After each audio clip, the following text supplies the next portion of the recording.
Davey Olson. This is my twin brother, Andy Olson.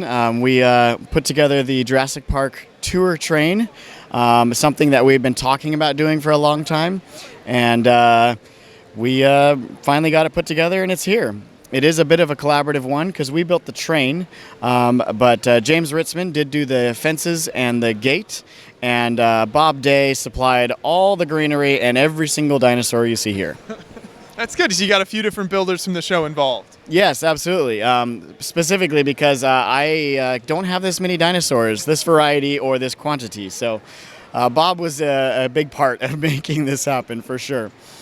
So we want to start with the train. Maybe you can stop it real quick and we can jump into a little more detail on how that came together and the kind of how that is built.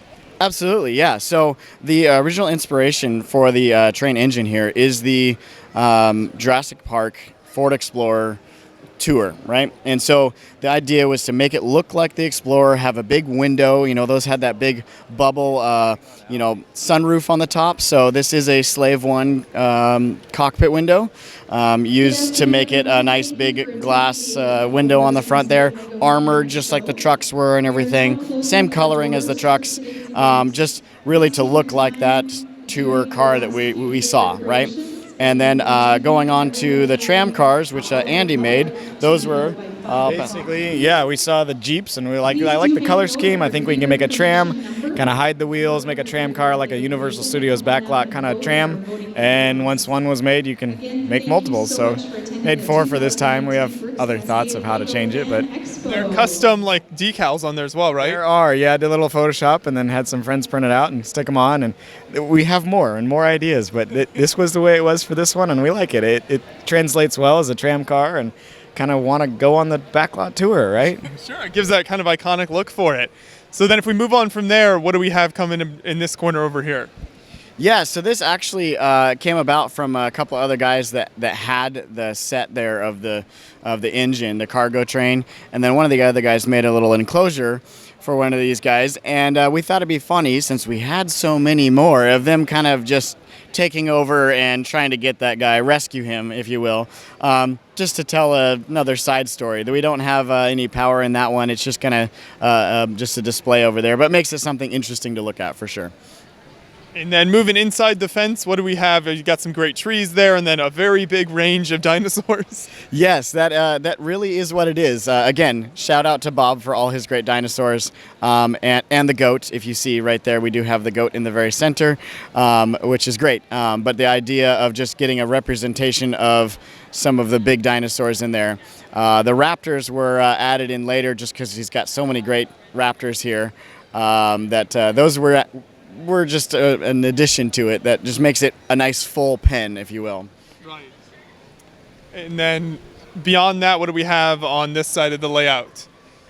When we started putting together, basically had some help, plant some greenery, and everyone kind of pitched in. And then some of the things that I think came out great was throwing in the Duplo Trees. It adds a very prehistoric look to it. It is definitely different. People do notice that, or the extra little things that the teasers of things that are in there, maybe Rex from Toy Story, or different things that are going. People, oh wait, I see what you did there. The ants on the hill there, or whatever, and it just kind of have been kind of fun how it slowly has changed even over the last couple days. People helping to add things and give input on it. What is set up like for this type of display with the train track, and you got all the trees and everything?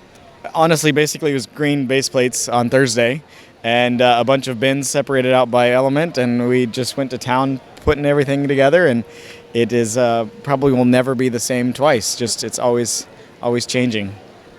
Do you get a lot of kids and parents coming by that recognize different scenes here and the inspiration for it? Yes, in fact, one of the things we noticed the most was the goat. The adults, all the parents came by, oh, there's the goat.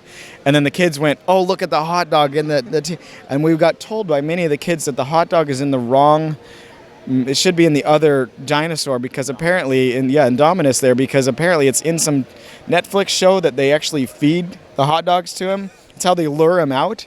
Some 12-year-olds were telling me earlier, they're like, oh, and then the dads are just looking at me, shaking their heads. I don't know what they're talking about. And I'm like, neither do I. I know the goat. I got that.